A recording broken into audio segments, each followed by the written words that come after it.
Pregnancy है वो with in the uterus है कि कहीं और बाहर की ओर ट्यूब्स में पड़ा हुआ है, या जो बन गई है वो फुल फॉर्म प्रेगनेंसी है क्या, उसके रिएक्शंस अच्छे आ रहे हैं क्या, पीआईएच मतलब जो हाइपरटेंशन, जो जेस्टेशनल हाइपरटेंशन जिसको कहा जाता है।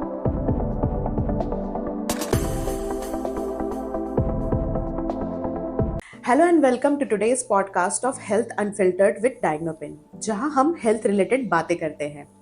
आज हम जिस टॉपिक के बारे में बात करने वाले हैं वो है इम्पोर्टेंस ऑफ सोनोग्राफी। सोनोग्राफी क्यों इम्पॉर्टेंट होता है, क्या इसके बेनिफिट है, और भी बहुत कुछ आज हम इस पॉडकास्ट में जानने वाले हैं। तो बिफोर स्टार्टिंग आवर वीडियो मैं आपको बताना चाहूंगी हमारे चैनल में और भी हेल्थ रिलेटेड पॉडकास्ट वीडियोस है, वो जरूर से जरूर देखें। मैं हूँ आपकी दोस्त और होस्ट नीलांजना। तो आज जो हमारे स्पेशल गेस्ट है वो है डायग्नोपिन के senior radiologist doctor Vikas Ojha. Welcome doctor, thank you for coming to our show. Thank you for inviting me for today's podcast, and it is a great pleasure and a great opportunity to present myself to your podcast and to reach more and more people on this upcoming topic of ultrasound. तो doctor, सबसे पहले हमें ये बताइए pregnancy में sonography क्यों जरूरी है? So प्रेगनेंसी में सोनोग्राफी की एक अलग महत्वता है, और इसकी विशेषता ये है कि आपको ये बताती है कि जो प्रेगनेंसी है वो विद इन द यूट्रस है कि कहीं और बाहर की ओर ट्यूब्स में पड़ा हुआ है। सबसे पहली बात तो ये। दूसरी और बहुत इम्पॉर्टेंट पार्ट ये रहता है इस पूरे सोनोग्राफी के दौरान कि अपने को ये देखना होता है कि जो प्रेगनेंसी बन रही है या जो बन गई है वो फुल फॉर्म प्रेगनेंसी है क्या, उसके रिएक्शंस अच्छे आ रहे हैं क्या, किसी प्रकार की कोई ब्लड क्लॉट तो उसमें तैयार नहीं हो रही है, या किसी प्रकार से कोई प्रेगनेंसी फेलियर की ओर तो नहीं जा रही है। तो ये जो प्रेगनेंसी की जो पहली प्रक्रिया है, जो सोनोग्राफी की प्रक्रिया है, इसमें हम उसका ध्यान देते हैं जब अपन पहली बार जब सोनोग्राफी करते हैं तो। लेकिन प्रेगनेंसी के दौरान बहुत सारी तरह की सोनोग्राफियां होती हैं। मैं एक एक के बारे में विशेषता बताते जाऊंगा, और जिस तरीके से अपन आगे बढ़ेंगे आपको मैं स्टेप बाय स्टेप ये बताने की कोशिश करूंगा कि किस तरीके से एक अच्छा सोनोग्राफी किया जा सकता है ये पूरे प्रेगनेंसी कोर्स के दौरान। Okay, that's really informative. We will like to know more about that. तो डॉक, हमें ये बताइए अभी नेक्स्ट कि जो अभी सोनोग्राफी होती है इसमें जो प्रेगनेंसी के टाइम पे जो कॉम्प्लिकेशंस आते हैं वो कैसे वो डायग्नोस कर सकता है? ये बहुत ही अच्छा सवाल है कि सोनोग्राफी प्रेगनेंसी के कॉम्प्लिकेशंस को कैसे डायग्नोस कर सकता है। और बहुत ही इम्पॉर्टेंट बात इसमें ये आती है कि जो सोनोग्राफी जब अपन करते हैं तो उसके साथ अपन डॉपलर भी करते हैं। वो एक प्रक्रिया है जो सोनोग्राफी मशीन में की जा सकती है। उससे हमें ये पता चल सकता है कि एक माँ जो है वो पीआईएच से सफ़र कर सकती है क्या। पीआईएच मतलब जो हाइपरटेंशन, जो जेस्टेशनल हाइपरटेंशन जिसको कहा जाता है। या हम ये भी बता सकते हैं कि किसी प्रकार बच्चे का जो डेवलपमेंट हो रहा है वो कहीं उसमें रुकावट तो नहीं आ रही है, कहीं उसमें ग्रोथ रेस्ट्रिक्शन तो नहीं है, या किसी प्रकार से जो गर्भ पिशवी में जो जितनी फ्लूइड होनी चाहिए वो तो कहीं कम नहीं हो रही है, जो लाइकर है वो कहीं कम तो नहीं हो रही है। तो ये सारी बातें हैं जो एक सोनोग्राफी नॉर्मली आपको बता सकता है बहुत अच्छे ढंग से कि किस प्रकार आपकी प्रेगनेंसी चल रही है और किस मदर को ज्यादा ध्यान देने की जरूरत है। ओके, तो ये बहुत ही ज्यादा मतलब बोल सकते हैं मदर्स के लिए इम्पोर्टेंट ही एक तरह बहुत से। इम्पोर्टेंट है जी। तो डॉक, ड्यूरिंग द प्रेगनेंसी कौन कौन सी सोनोग्राफी करवानी चाहिए? जो सोनोग्राफी जब सोनोग्राफी की बात आती है तो बहुत तरह की सोनोग्राफियां होती है during pregnancy. First start with very early scan, and then normally हम लोग जो करते हैं वो एंटी स्कैन करते हैं जो 11 से 13 हफ्ते के बीच में करते हैं। फिर उसके बाद जो आ जाती है वो उसको कहते हैं एनोमोली स्कैन या लेवल 2 स्कैन, उसी को नाम दिया गया है, जो हम लगभग 18 से 20 हफ्ते पे करते हैं। उसके बाद आ जाती है कार्डियक एनोमली स्कैन। जो कार्डियक एनोमली स्कैन है वो किया जाता है 24 से 25 हफ्ते पे। उसके बाद हम फिर से ग्रोथ स्कैन करना चाहते हैं, वो हम करते हैं लगभग 28 हफ्ते के आसपास। और उसके अनुसार अगर ग्रोथ वगैरह बच्चे की अच्छी चालू है तो उसको देखते हुए डॉक्टर डिसाइड करते हैं कि एक 32 हफ्ते पे या 36 हफ्ते पे कोई और स्कैन की ज़रूरत है क्या। अगर उनको लगता है कि एक 36 हफ्ते पे और स्कैन होनी चाहिए तो वो हम करते हैं। इवन कभी कभी लास्ट ट्राइमेस्टर में अराउंड 38 वीक्स भी हम करते हैं sonography, specially high risk mother में, सो एज टू सी कि कहीं कोई पानी का कमी तो नहीं हो रहा है गर्भपिशवी में, या हम ये भी देखते हैं कि बच्चे का पोजीशन कैसा है, वो सीधा तो है कि नहीं, स्पेशली उसको वर्टेक्स प्रेजेंटेशन में होना चाहिए। वर्टेक्स मतलब सर नीचे की ओर। और हम ये भी देखते हैं साथ में कि कहीं रेजिस्टेंस तो नहीं आ रहा है डॉपलर पे, ये देखने के लिए कि अगर रेजिस्टेंस आ रहा है तो इसका मतलब है कि बच्चे को ऑक्सीजन जो ब्लड सप्लाई है वो कम जा रही है, चाहे बच्चे की खुद के ब्लड सप्लाई से या मदर के तरफ से। तो इन बातों का हमें ध्यान देना पड़ता है। ओके, मतलब बेसिकली हर एक फेज में हम सारी चीजों को डिटेल में देखा जाता है, और उसको हर एक प्रक्रिया की, हर एक सोनोग्राफी की अपनी अपनी महत्वता है, और उसी अनुसार अपन हर एक चीज देखते चलते हैं। तो इन डिटेल्स एनालिसिस बोल सकते हैं। तो डॉक, अभी आपने मेंशन किया एंटी स्कैन, तो थोड़ा हमें ये डिटेल में बता सकते हैं बेसिकली ये होता क्या है और प्रेगनेंसी में कैसे ये काम वर्कआउट करता है, या फिर क्या है पूरा डिटेल? जी, एंटी स्कैन मतलब नकल ट्रांसलूसेंसी स्कैन इसका पूरा फुल फॉर्म है। बेसिकली ये बहुत इम्पोर्टेंट स्कैन है जो 11 से 13 हफ्ते के बीच में किया जाता है, और ये इसलिए जरूरी रहता है, इसमें हम बेसिकली मदर और बच्चे को कोई डाउन सिंड्रोम से पीड़ित तो नहीं है बच्चा, ये देखने के लिए एंटी स्कैन करते हैं।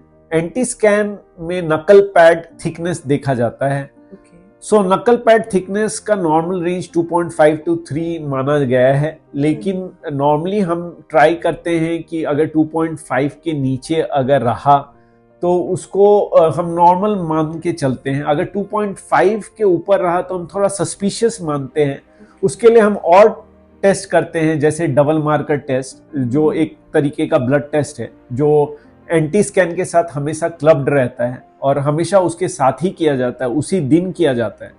सो एंटी स्कैन की अपनी महत्वता है, और इसमें खाली बच्चे का डेवलपमेंट ही नहीं, और बच्चे का जो भी बेसिक स्ट्रक्चर जो डेवलप हो रहा है उसके साथ साथ नकल पैड थिकनेस देखा जाता है, और स्पेशली नेजल बोन देखा जाता है, नाक की हड्डी का साइज देखा जाता है, या ये भी देखा जाता है कि नाक की हड्डी सही में डेवलप हुई है कि नहीं, उसकी ऑसिफिकेशन हुई है कि नहीं। अगर वो ऑसिफिकेशन नहीं हुई है तो हम सस्पिशियस हो जाते हैं, और हम गायनेकोलॉजिस्ट से ये बोलते हैं कि आप अपने तरफ से NIPT या किसी और प्रकार की एमनियोसेंटेसिस करके देखिए कि कहीं बच्चा किसी चीज से पीड़ित तो नहीं है। ओके। तो डॉक, ये भी हमें बताइए कि जो ये एनोमली स्कैन है, तो इसके बारे में थोड़ा हमें डिटेल में बताइए कि ये प्रेगनेंसी में कैसे वर्कआउट करता है, या फिर क्या इसका रोल है? पूरे प्रेगनेंसी के दौरान एनोमली या TIFA-2 स्कैन एक बहुत ही इम्पोर्टेंट स्कैन माना गया है। इसको इसलिए इम्पोर्टेंट माना गया है क्योंकि इसी पीरियड दौरान बच्चे का मैक्सिमम स्ट्रक्चर्स डेवलप हो जाते हैं, और इसमें हम पूरा एनाटॉमी देखते हैं बच्चे का, anatomy from head to to.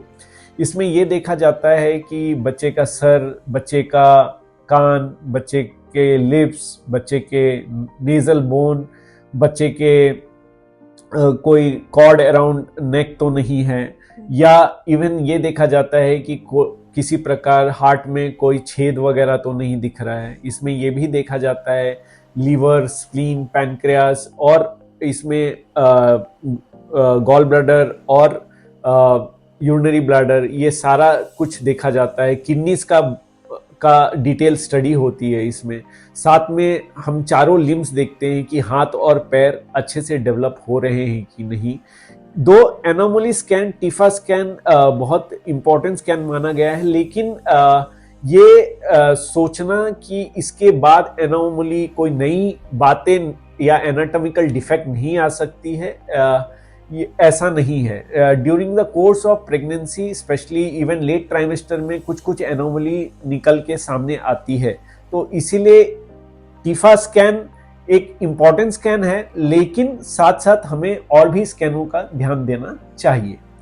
तो डॉक, ये 3D और 4D सोनोग्राफी स्कैन जो है, इसका क्या रोल प्ले है और ये क्या है? सो 3D 4D स्कैन एक तरीके का 3 डायमेंशनल या 4 डायमेंशनल स्कैन है बच्चे को लेकर।